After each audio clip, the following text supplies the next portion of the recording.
Hello folks, this is Sula speaking, and you're listening to another video for Teamfight Tactics. Well, we haven't done a whole lot of videos for Teamfight Tactics lately, and I think that should tell you a bit about how set 9.5 has been going.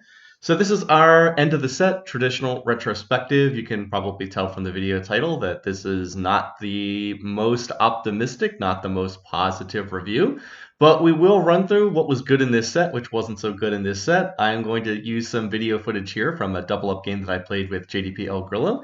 This is actually a pretty high-level double-up game. I think two of the other teams are in Masters tier, which is like a very, very small number of people are in Masters and double-up. Much fewer than are in the single-player mode because people just don't play that many games.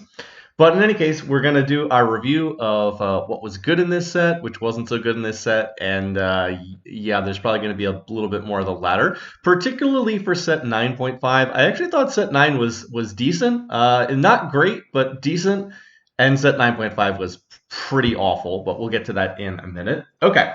So let's start out by talking about what was pretty good in this set. And by and large, this set did one or two things really, really well.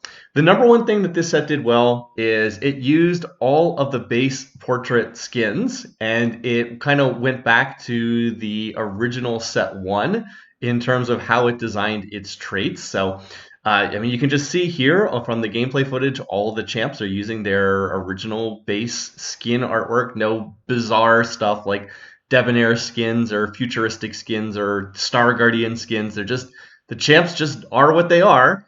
And all of the trait design is based around stuff that fits the champions. So, for example, what I have a Renekton on here. Renekton is Bruiser and Shurima traits. I mean, he's a desert crocodile who's a beefy bruiser. I mean, like, this is really easy intuitively for you to understand if you've ever played League of Legends. Some of the other ones are a little bit, more out there, but by and large, the trait design is really simplistic. I mean, I've got a Poppy in my the store. She's Demacia and Bastion, which is a tank trait.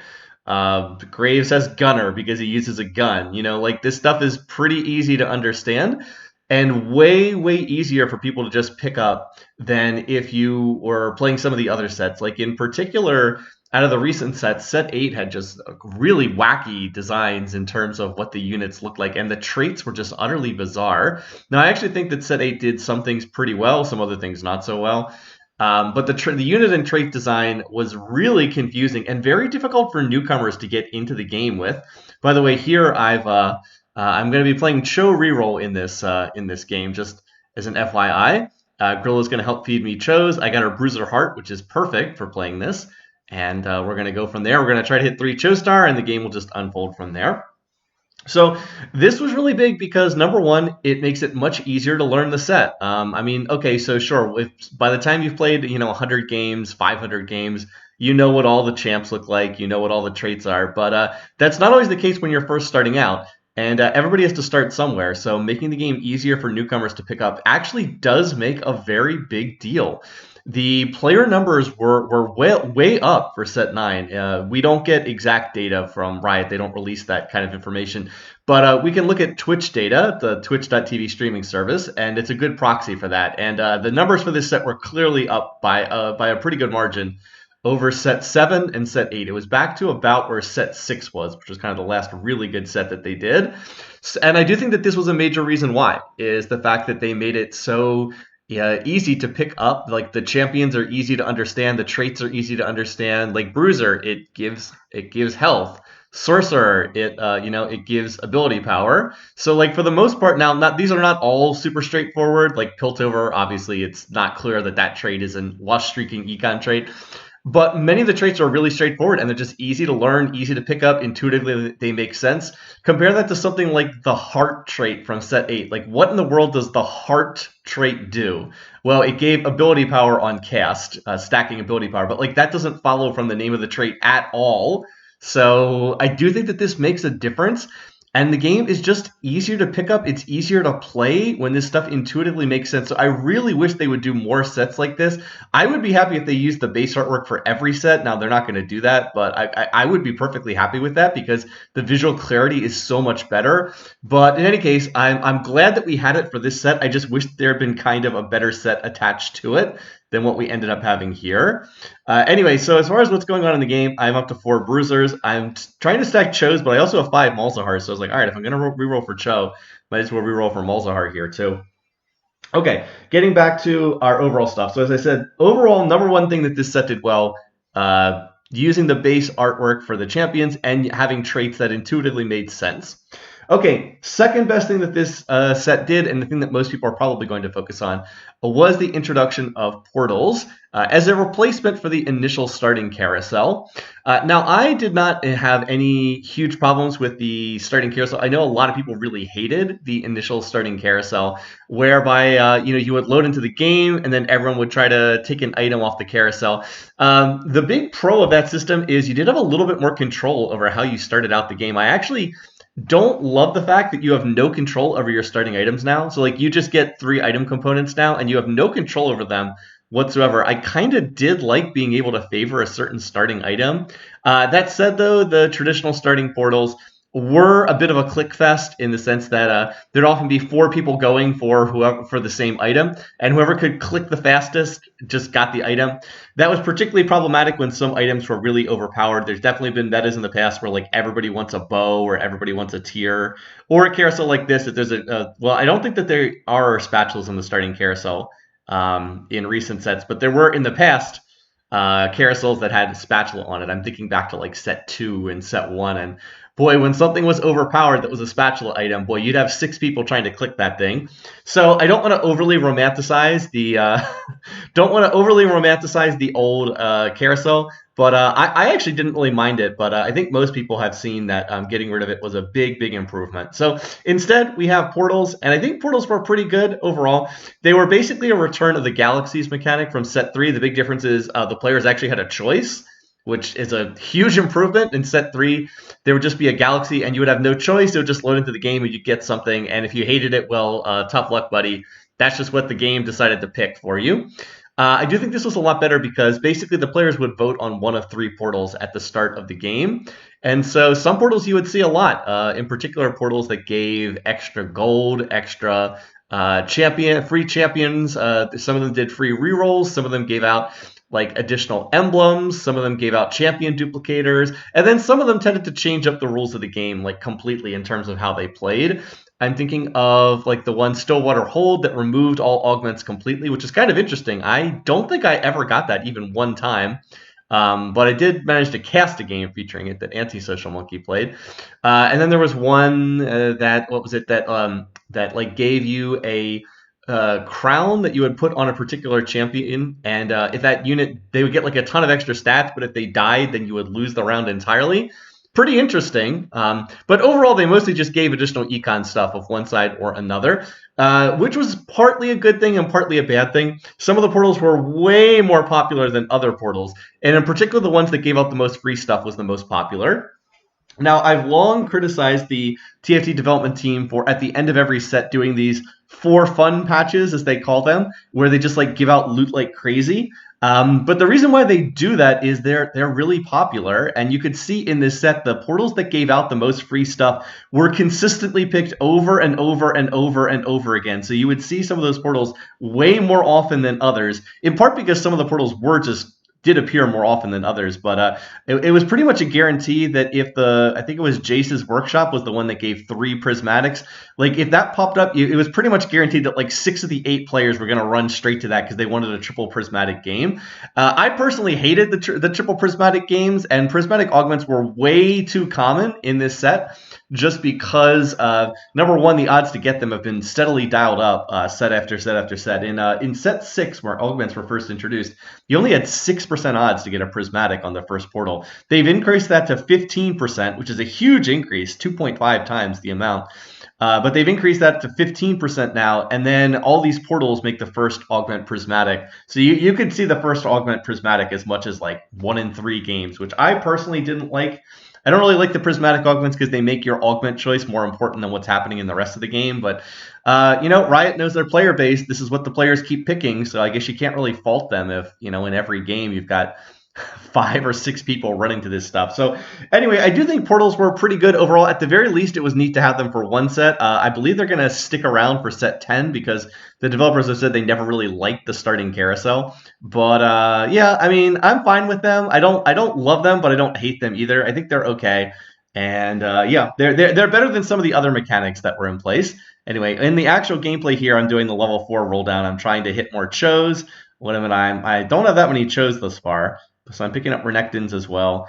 And I think I was going to go down to 30 gold here. I'm really hoping I can find some more chos. Grillo can look for them as well. If I didn't have a partner, this would actually be a really terrible roll down. But I do manage to find another one. And I actually get a Rek'Sai as well. So I should just play the Rek'Sai over Vi. There we go. That'll get Void in. And I do have 5 Renektons as well. So yeah, I went down to 30. I have 5 chos, and Grillo is close to a 2-star cho as well. So we're getting pretty close there. Okay.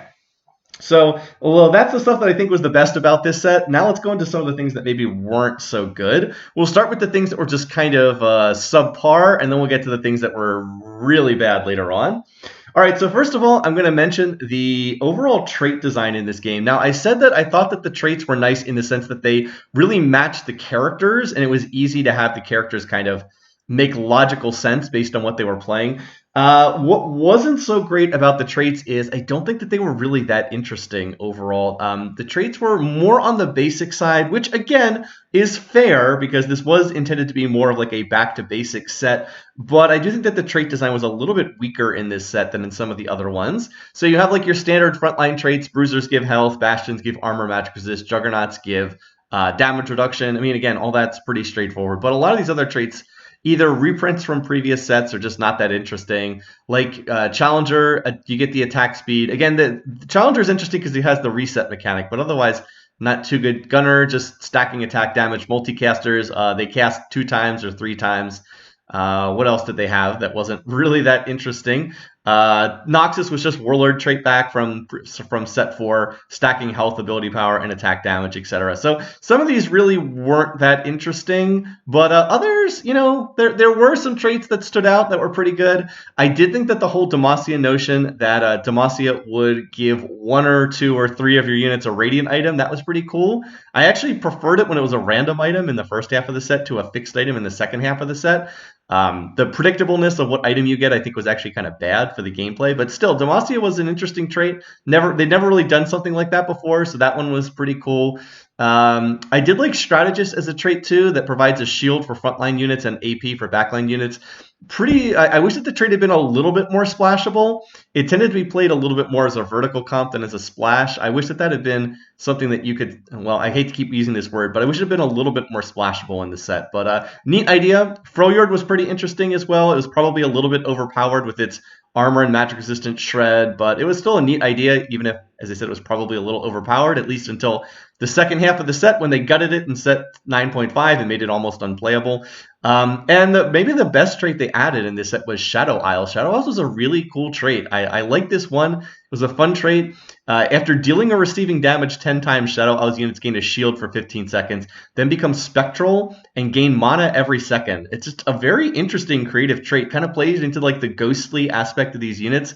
And interesting in the unit composition as well. 2 1-costs, Maokai Viego, a 3-cost in Callista, 4-cost Gwen, 5-cost in Senna. Very interesting way that the trait was laid out. So a neat trait. I hated that they removed it in the mid-set update. That was one of the best traits in the set. And when they took it out, they didn't really replace it with anything all that interesting. So as I said, took out one of the best parts of the set, and then it was just gone in the second half of the set. So I think the trait design maybe wasn't as good as in some of the other sets, but there was kind of an excuse for that because, as I said, they were trying to do a get back to basics, maybe a little bit less complex set. One last note on the trait design. One of the other things that really hurt this set is Piltover was a terrible economic trait. So Piltover was the econ trait in this set, but it was just a very, very poorly designed trait. It's quite sad because it was coming on the heels of Underground, which is the best designed econ trait they've ever had in all of Teamfight Tactics. But yeah, not a good trait. The whole thing with the T-Hex didn't really make a lot of sense. In the first half of the set, you could sell the T-Hex, but like it was never economically worthwhile to sell the T-Hex, or it was almost never worthwhile to sell the T-Hex. It didn't really make a lot of sense. And then in the second half of the set, when you couldn't sell the T-Hex, basically you could only play the trait as a lost streaking trait. Like, you literally could only play it as a lost streaking trait. And that just kind of sucks. The only way you can play an econ trait is go on a huge lost streak where you don't even try to win, and then you just try to get the big cash out. Because Piltover was basically useless unless you lost every single round for a long time in a row. So very, very poorly designed trait. And I definitely think that hurt the set because it just was not like playing Fortune. It was not like playing Underground. Fortune win streaks were actually pretty good for those who might remember back to set 4. And Underground, of course, was great. Losing one round did not suddenly torpedo your game. But we didn't have that, and the absence of a good economic trait really, really hurt this set, I think. I think that was a big mistake. All right, next up, I am going to mention the item rework that took place in set 9.5. I think the overall opinion in the community is people find this kind of positive. Basically, what they did is they took out all of the aura items. They got rid of like Zeeks, and they got rid of Shrouds and Chalices and Zephyrs, and made it so every item that you could make was basically a carry item instead of a support item. And as I said, I think this was largely received positively by the community, but not by me. Not by me. I don't think every item needs to be a carry item. I think it's perfectly fine having support items, and I really felt the lack of these items in set 9.5. Not that I played a ton of 9.5, but I really, in a lot of games, I was like, man, I don't have good frontline. I really, really wish I could make a Zerat portal right now. I think that would actually be really good for my team. By the way, as you can see, Grillo sends me another Cho for Cho 3-star. Thank you, Grillo. But like, I often would have liked to make that, and other stuff. I really miss the lack of Shroud of Stillness. I love making Shrouds. I love making Zephyrs. There are so many games I won in past sets because I really paid attention to positioning, and I hit key units with a Shroud or a Zephyr or what have you. It just taking these items out of the game really felt like it took a lot of the interesting aspects out of positioning. That's not to say positioning didn't matter in set 9.5. It still was important, but a lot of the life of the set really got taken out of it by doing that. And yes, sure, it sucked when you started the game and your items were belt and cloak and glove, because none of the items you could make out of those were really anything you'd want to make in the early game. Like, I understand that, but I really felt the lack of those support items. Now, they were around as you could get like this class of items, support items. They put it in some of the augments, and I think it was in one of the portals, but not the same thing. Not the same thing. So I personally did not like this. I really missed those items, and I think the set was hurt by lacking them. I don't think they're coming back either. I think that this is a permanent item change, but yeah, we'll see. I'd love to see those items come back more frequently somehow, because I sure do miss my Zephyrs and my Shrouds. But anyway, that might just be personally me, but I do think it hurt the set overall, and I don't think the gameplay was as interesting afterwards. So it's my video. I get to say what I want here. By the way, here I get a spatula that I really can't use at all, and I wish I'd taken the spatula on the gift round. Grillo had the option to send me a spatula, but I'm playing Bruiser Void, so what do I do with the spatula? Well, maybe I get a spatula out of a minion round. That's what I do with it. So yeah, I've kind of got a dead spatula here. Okay. All right, last thing I'm going to mention here is too many freebies. So I've said this before in some other sets, but this is a recurring issue. There's just too much free stuff in this set, and it really hurt the set as well, especially again in set 9.5 because they put more free stuff into the game. But all of these freebies, and by that I mean just the stuff that's getting handed out to the player for free. So too much stuff from the augments, too much stuff from the portals. Basically, it made it too easy to do things like hit 3-star 4-class, doing things like hitting vertical chase traits like 9 Demacia, 9 Noxus. It's too easy to hit these things. And the fact that there's just too many gimmicks in the set. There's too much gimmicky stuff because there's too much free econ, free champion duplicators, free augments, free emblems. There's too much of this stuff being given out, and it's really detracting from the core gameplay of Teamfight Tactics.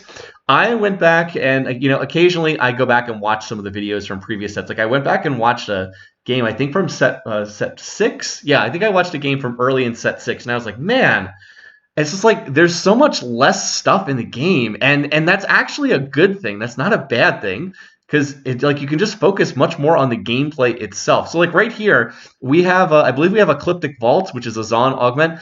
It gives us a ton of gold on each augment. Like this is the 3rd augment. Everybody gets 12 gold. Like that accelerates everybody's economy to such a crazy degree that it really undermines the rest of the gameplay. But anyway, to go back to the story I was telling, like I'm watching this game from set 6, early in the set when everybody didn't really know what they were doing, and it was just like, The first two augments were silver, and then the third one is gold. I was like, wow, silver augments. Remember those? We actually have silver augments in this game, but you very rarely see the silver ones anymore. It's almost all gold and prismatic. So the power level of the lobby was a lot lower. There were no rerolls. People just, had to take it as they could. It was like take it or leave it. Adapt your gameplay to what you're getting here, or if not, well, you just got to plan around what you're getting. And it was just, I don't know, it just felt better. And I don't think it was just nostalgia at work. I'm aware that when you look back at old sets, you can be like, oh, nostalgia, it was all so great back then. But I don't think that that was the case. I think that there was a lot more focus on the actual gameplay because there wasn't all these doodads everywhere throughout the game. Again, maybe others can disagree. And I've already talked about how Riot does understand their player base, that the reason why they do this stuff is because it's popular. You see, as I lose to Mordekaiser, who's extremely overpowered in this patch that we were playing on. But I do think that the game's just been overloaded with too much stuff. And I do think that it's hurting the quality of the sets, and it's making the gameplay less interesting. By the way, here I get a Sejuani for 6 bruisers, which is very nice. So all my bruisers are going to have a ton of health, and I did get Titanic Strength for my third augment, which is just fantastic for a 6 bruiser game. If I could get another bruiser emblem, I'd actually look to play 8 bruisers, but I don't think that's going to happen here. Okay, so like I covered, I don't think the trait design was amazing. I think it was passable. I didn't love the item rework in the second half of the set, and I think there's just too much free stuff being given out, and it's really distorting the gameplay. But all of that is kind of secondary. We've gotten to the halfway point of this video, so now we need to cover what the real issue was with this set. And that was the other set mechanic. That was the legends. So I've held off on discussing them up to this point in time, but I've got a lot to say about this because this was the biggest mistake since shadow items, and I don't think that too many people are going to be too surprised to be hearing that. This was a terrible, terrible idea. It backfired immediately, and it never got better. It really never got better. It was a bad idea from the start, and it never really got any better. All right, so just to cover what this was, if you're watching this video, you probably know what legends were, but for anyone who might just be watching this, legends were an option that you could pick a League of Legends character, a legend, before you started a game, and this would tailor which augments you've got going into the game. Each legend would, on the stage 2, the stage 3, and the stage 4 augments, they would guarantee that something would be present. This is a very bad idea, and I don't know what the developers were thinking. This was so the stated logic was that this will allow people to kind of customize their gameplay. They can tailor the gameplay. By the way, here I get a Belveth at 1% odds. Very nice. Thank you very much. The stated logic was it would allow people to customize their gameplay, have a little bit more flexibility in terms of what they're playing.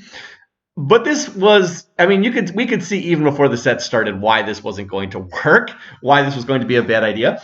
Anything that lets you hard force team compositions in Teamfight Tactics is a bad idea. Anything that leads to hard forcing always is a bad idea because the game at its best is all about controlled randomness.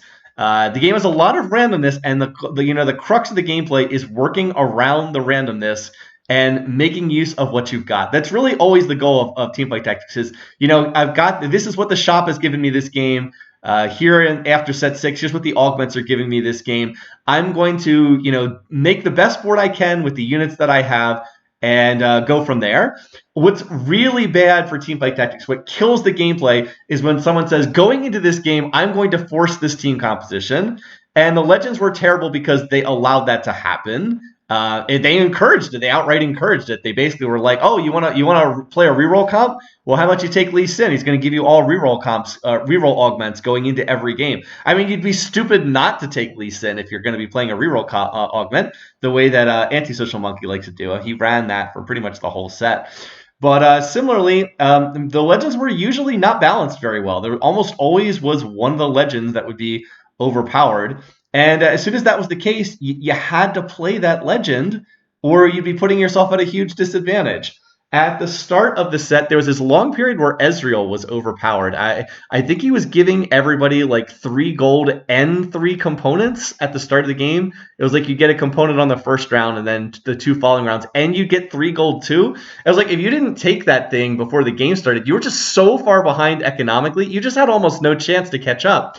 And it was even worse because if you had taken Ezreal, like you would just you would know to take the portals that match with that. One of the Zon ones gives you gold every time you combine an item together. Like every time you make a completed item, you get gold. I can't remember what it was called. But like everyone would run Ezreal, and then everyone would run to that portal every single time. So now you have a situation where you're playing the same augment in every game, and you're playing the same portal in every game. Like, how is this fun? This is not entertaining. You're just doing the same thing every single game. Then there was a hilarious short period of time where Draven was absurdly overpowered. Um, so Draven was the one who had spoils of war. So every time a unit died, you would drop loot, and this was like so unbelievably overpowered that everyone was running Draven for like 48 hours, and you just had like these ridiculous loot fests. No one was running economy at all. Everyone was just power leveling to get as many units as possible in so that they could kill the other team. And you had people making like 3-star forecasts in every single game. It was utterly ridiculous. The balance was completely ridiculous. But like this wasn't a problem that could really be fixed through patching, because something was always going to be overpowered. Ornn was very popular with the players that were at the top of the ladder for pretty much the whole set. They would just play Ornn and rely on getting the free Ornn item. But like again, how is it interesting to just play a game where you get the same augment every single time? I mean, it's not interesting. But if you didn't do it, you are behind the rest of the lobby. Then there was Twisted Fate, who was probably the single most problematic legend of the entire set. Twisted Fate made it so you could guarantee that you'd have Pandora's items in every single game. Now, I don't mind Pandora's items. It's not my favorite augment. Like in this game, I'm actually running Pandora's augment, but that's just because I happened to natural it and it happened to fit my board. I actually had items that were not very well suited for my team. So I was like, all right, I don't like these other options. I'll just go ahead and take Pandora's items. But if you took Twisted Fate, you could guarantee going into the game that you would get Pandora's items every single game, and that would allow players to force best in slot items in every single game. By the way, here Grillo is going to give me a Radiant item. It's Royal Crown Shield, which is not perfect for any of my units, but I'll go ahead and put this on Bel'Veth. As I said, it's not really an ideal Bel'Veth item, but it is a Radiant item, so I'll go ahead and make use of it. Good guy Grillo giving me an item that has cost 30 gold to get that Radiant item. So anyway, Twisted Fate, you could guarantee Pandora's items every game that allowed people to hard force team compositions that only worked with best in slot items. I'm thinking in particular of Neela here in the second half of the set, who basically was a pretty weak unit most of the time.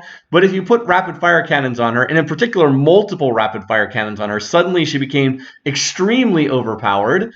And you could guarantee that you would always get as many bows as you needed by running Pandora's items. So this was really bad for gameplay. Again, people are playing the same thing every single game. They know exactly what augments they're going to have going into the game, so they can gameplay around it. No playing the hand you're dealt, no playing around the luck that you get. It's just hard forcing the same thing every single game. Like, this is terrible for gameplay. It's not interesting in any way.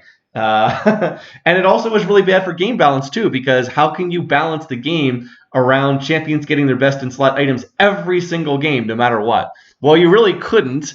And it's kind of sad because a lot of items had to die for the sins of Twisted Fate. In fact, most of the aura items pretty much got taken out of the game because they couldn't fit with Twisted Fate.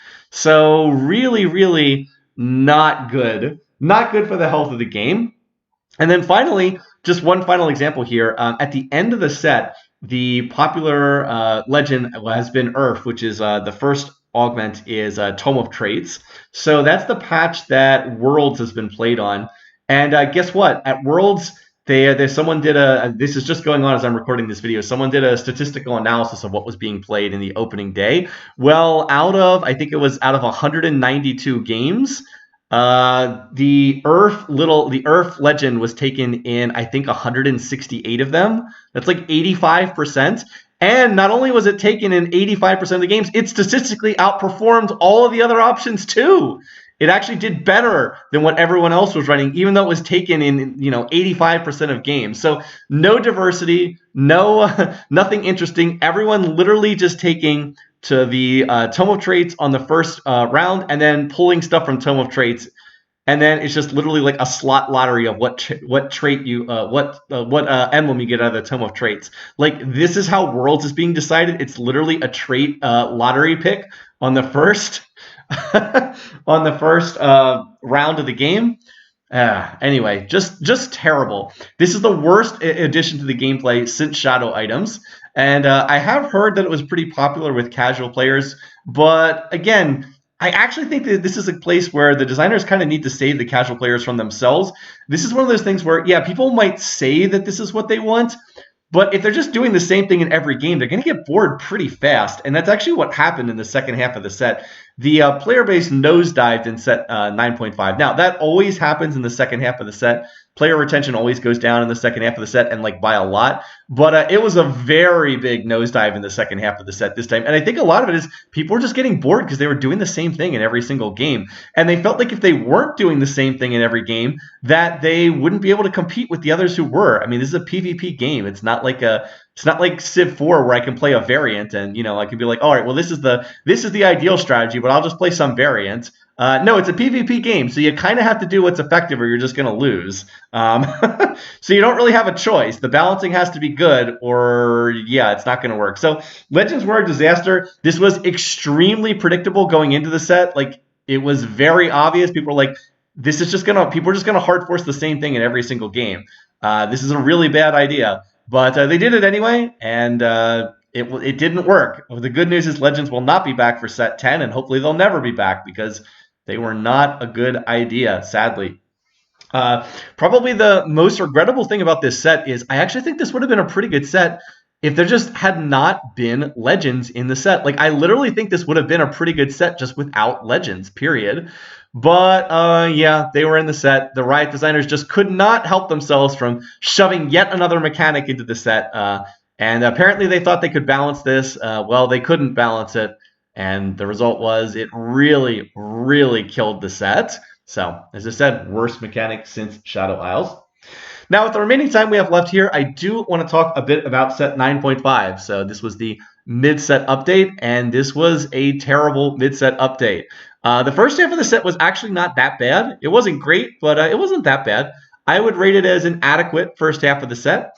Even with the various problems I mentioned before, I think it was pretty decent. But the second half of the set, oh my goodness, oh boy. 9.5 was not it. So there were all kinds of things that were wrong with this. Now, the mid-set updates in general have not been great. Almost all the mid-set updates have been worse than the first half of the set. The one big exception to that, I think, was set 7.5 because they did away with the idiotic you can only play one dragon at a time restriction. Arguably also set 5.5 because shadow items were such a terrible gameplay mechanic. I think that one was also an improvement, but by and large, they've almost always been worse than the first half of the set. By the way, here I get a Spear of Shojin, which I would have loved to put on that Malzahar that's 3-star, but it's a little too late for that now because I put a challenger, made a challenger emblem and put it over there. Anyway, so the midset updates in general have not been great. The only reason why the midset update exists anyway is so that they can sell another battle pass. Like, if you're unaware of it, that's why the midset update exists, so Riot can sell another battle pass. The good news is midset updates are going away. This is the last one. They're just going to do sets going forward. They're going to do 3 sets of 4 months instead of 4 sets of 3 months. Instead of set midset update, set midset update. They're just going to do 3 sets and have them each last a little bit longer. That's a great change. I'm really glad that they're doing that.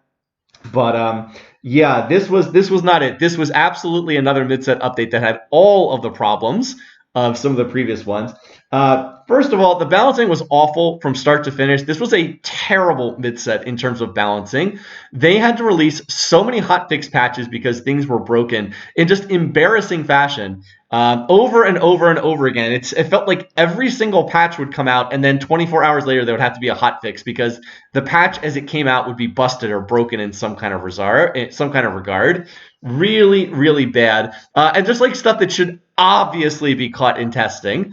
Stuff like there was one they had to do a hotfix before the patch even came out because if you were running Scuttle Puddle, which was one of the most popular portals, it would just cause a crash to desktop when you got to one of the Scuttle Crabs. That's something that really should get caught in testing. That should not need a hotfix to avoid the Scuttle Crab portal causing a crash to desktop. That's kind of embarrassing to have that happen. But all kinds of additional stuff that was like that, stuff that just didn't work at all, required immediate hotfix patches. In pretty embarrassing fashion. In addition to the balancing being terrible, there was almost always one trait or one unit that was way overpowered and just crowded out all the other options. In this patch, that's the case in this patch as well. Mordekaiser's very overpowered in this patch. What people were doing was running Earth, trying to get those emblems, and trying to slap a Demacia spat on a Demacia emblem on Mordekaiser because he was really, really overtuned in this particular patch. But earlier in the set, it was Bilgewater. The first release version, Bilgewater, was just like hilariously overtuned, like insanely overtuned. The one-cost Bilgewater units were having an average placement of like, it was like 4.1 for the one-cost units, and the four-cost units, Neela had an average placement of like 3.8, something ridiculous like that. So Bilgewater was really overtuned. Then there was a patch where Fiora was completely unkillable because Fiora was designed as a unit who was untargetable during her ult, which is just a horrible decision. Unit that you should never design a unit that's untargetable when ulting like that. Really, really frustrating, really bad unit design. Then they for no apparent reason, they have decided to rework multicasters with like 6 weeks left in the set. And multicasters were absolutely turbo broken. Sadly, they actually played the qualifying for Worlds on that patch in the regionals, which is just an absolute dumpster fire. So again and again and again, the balancing was horrendous throughout this set. Just absolutely horrendous. There are also just bugs galore. So many bugs, things that really should have been caught in testing, but for whatever reason weren't.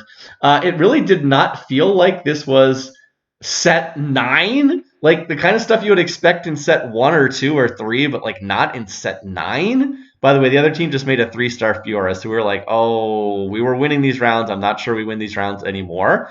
But maybe if I can beat the other player. We are very close on health, so maybe I can beat the other player here. And yeah, so they're going to go down to 8, but we go down to 8, so this is still pretty close here, even though they hit the 3-star Fiora. Anyway, but like bugs everywhere, bugs all over the place, things that didn't work. As usual for the mid-set update, traits that didn't fit, traits that didn't make any sense. So things like, I don't want to go into too many details on this, but if I could, I could probably go on and on and on about stuff that just didn't make sense. So for example, the Zaun trait, all the Zaun units got Zaun mods.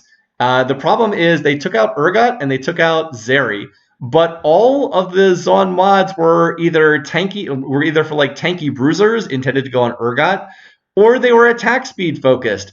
And they replaced these units with Silco, who wasn't a frontline tank and didn't need attack speed. So Zaun now has all these Zaun items that don't fit the Zaun carry, who's supposed to be Silco. Like, this doesn't make any sense how this works. So yeah, that didn't make any sense whatsoever. And like what they did to Noxus is they just completely neutered Darius and Katarina, making them useless units, and replaced them with Mordekaiser, who was a 4-cost unit. Like, the whole purpose of Noxus was to be win streaking in the early game, put pressure on the lobby, and rely on trying to 3-star your 3-cost. But they completely changed the trait, so it was no longer front-loaded. It was back-loaded with Scion and Mordekaiser. So the trait didn't make any sense anymore. And like all throughout the set, stuff like that. Things that just didn't make any sense. In addition to that, the designers also tried to hide all the augment data. They made this big announcement they're going to pull all the augment data and they're going to hide it from the player base. Eventually, they reverted this because it was such a disaster. But it was like, seriously? You're just going to admit that you can't balance the legends and your response to this is to hide all the augment data?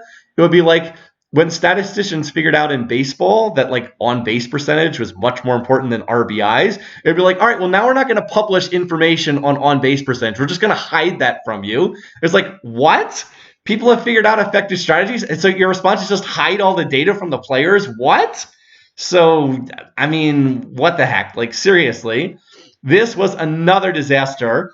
And it just really looked like the designers were trying to cover up the fact that the legends were so imbalanced by trying to hide how unbalanced they were, which they were, and it wasn't really much of a mystery. So fortunately, that was reverted. They did eventually put the augment data back in again, but sheesh, another major misstep. So anyway, we end up losing this. This was a close double-up game, but we couldn't overcome the 3-star Fiora. We got really close. We think if they had maybe needed like one more round to hit the Fiora, we might have been able to win this. but we ended up coming up just a little bit short. But we were pretty happy because we had barely played this set. And ultimately, that's what this really came down to. This set was not fun to play. So pretty much everyone in our group just stopped playing. We didn't like come to an agreement. We didn't discuss it. Just everyone's like, this set's not fun. Everybody just stopped playing. So in the data, statistically, everybody stopped playing 9.5, and just anecdotally, our local group, we just didn't think this was a fun set. So really kind of a disaster. I'm hoping that set 10 goes better, because this one, set 9.5, this was not it, you guys. Anyway, thanks for watching. Thanks for listening. Let's hope set 10 goes better. Until then, take care, folks. I'll see you again soon.